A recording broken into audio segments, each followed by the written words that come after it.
World War II was a time which created destruction and devastation throughout the world. The Allies and the Axis powers were at each other's necks during this time period. Following the attack at Pearl Harbor, tensions between Japan and the United States were colossal. During the war, many enemy prisoners were captured and taken to prisoner of war camps. Soldiers were subjected to harsh and brutal conditions, which led to diseases and illnesses. Many people died from the astringent weather calamities. The Geneva Convention was an agreement between countries to prevent injury to prisoners and innocent civilians of other countries. Countries that had signed the Geneva Convention and that followed them in some places and not in others. There were countries that followed the Geneva Conventions everywhere. And the Geneva Conventions, of course, referred mainly to the treatment of prisoners and also the treatment of civilians. Unnecessary attacks on civilians were forbidden by the Geneva Conventions that had been signed. The guards at these camps committed atrocities towards the inmates of the camps, including beating, shooting, and thrashing them. The most famous prisoner of war camps in Japan were the Fukuoka and Shanghai camps. These camps were where Louis Zamperini, a survivor, was driven to the limits of his endurance and answered his desperation with faith, hope, and rebellion. Rather, they were more angry, let's put it that way, in the Pacific Front. So I'm not going to say that it was quite as clean and quite as gentlemanly in Asia, and the racist factor entirely comes to bear there, and so forth, as well as the general Japanese practice. There was no distinction. There was no Rommel. There were no honorable officers in the Japanese army. Frankly, that's not the way they thought, and they just abused prisoners. They would take people that they had rescued from a ship they torpedoed, and they would eliminate them in all kinds of barbaric ways on top of their submarine, or they would tie them to long ropes, and then they would sort of submerge the submarine, and these people would be dragged down and drowned. I mean, all kinds of stuff. So the Japanese army was commanded by soldiers who were completely sort of fascist soldiers, also completely in the mentality of my honor rests with a divine emperor, and that is my soul, and I must serve him, and everything else is subordinate to that, and everybody else is subordinate.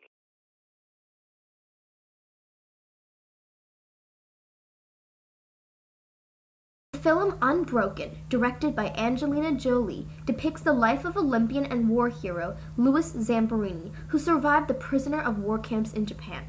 Zamperini, an Italian boy, grew up as a troubled youth in Southern California, where he abused alcohol and committed petty crimes.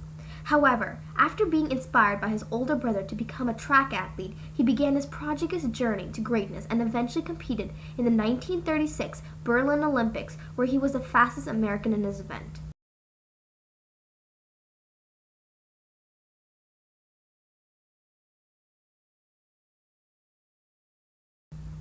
Zamperini was later drafted into the U.S. Air Force, during where he was stationed in the Pacific during World War II. While on a rescue mission on the aircraft, it crashed into the Pacific Ocean. Zamperini and two of his fellow soldiers, Francis McNamara and Russell Allen Phillips, were the only surviving members of the crew. Zamperini and his companions were lost at sea for 47 days, where they endured many hardships until they were captured by the Japanese. Remaining loyal to the U.S., they refused to reveal the secrets of their nation. What were you thinking when you were seeing the ocean get closer and closer and you're spiraling down? Well, I've got to say that is the highest emotion of the human experience is going down a plane knowing you're going to die. But out of 11 men aboard the plane, 3 of us survived. And it seemed like forever getting to the surface. And on the way up, I'm swallowing oil, gasoline, blood. And I got to the surface, I just threw up everything, and I saw the pilot and tail gunner hollering help. Then I saw a life raft drifting away from the wreckage area, which was vital for our survival.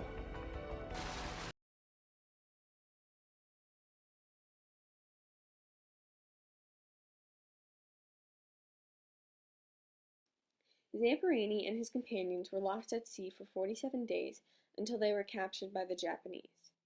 Remaining loyal to their country, they refused to reveal the secrets of their nation. Soon after, Zamperini was sent to a prisoner of war camp in Japan, where he came in contact with an officer who would turn out to be his worst enemy. The officer, Mutsuhiro Watanabe, was jealous about Zamperini's success as an Olympian and vigorous attitude toward his current situation. He would often beat, thrash at, and torture Zamperini. Come on. Harder! Come on.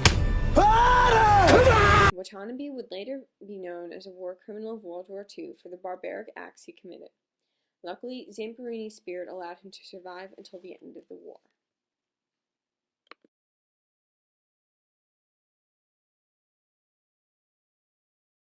The movie Unbroken accurately displays Louis Zamperini's odyssey in Japanese prisoner of war camps through the use of factual evidence found in the movie. The novel Unbroken, which the movie was adapted from, is an authentic copy of Zamperini's true adventure. Being validated by Louis Zamperini himself, the movie portrays Louis Zamperini in his childhood as a juvenile delinquent who would often get caught into brawls and intoxicated. According to Louis Zamperini himself, as quoted in an interview, he agreed to his delinquency in his childhood. The movie portrayed Louis' teenage years as a major turning point in his life. During this time, his family, especially his brother, urged Louis to channel his anger and defiance into the sport of track. While practicing day by day and year by year, Zamperini discovered his monumental gift of running, which led him to the Berlin Olympics. As stated in the original Unbroken novel, this in fact is true. Zamperini himself could confirm this as the truth. One of the most famous quotes mentioned in the movie is, "A moment of pain is worth a lifetime of glory."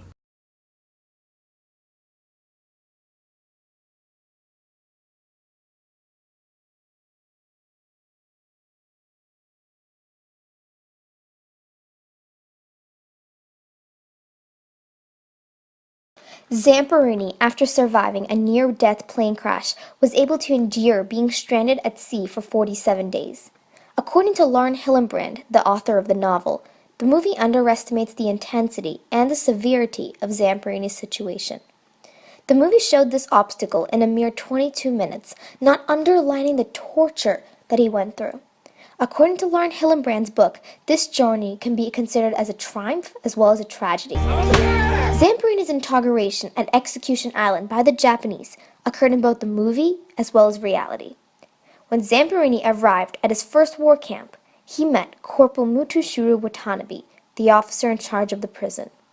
Watanabe later confirmed the brutality and the torture that he inflicted upon Zamperini during his time at the camps. In a 1998 interview, Watanabe stated, ケッ君っていうのは白人社会においては非常な Another scene in the movie, which occurred in real life, was when Zamperini lifted a wooden beam above his head despite being extremely weak.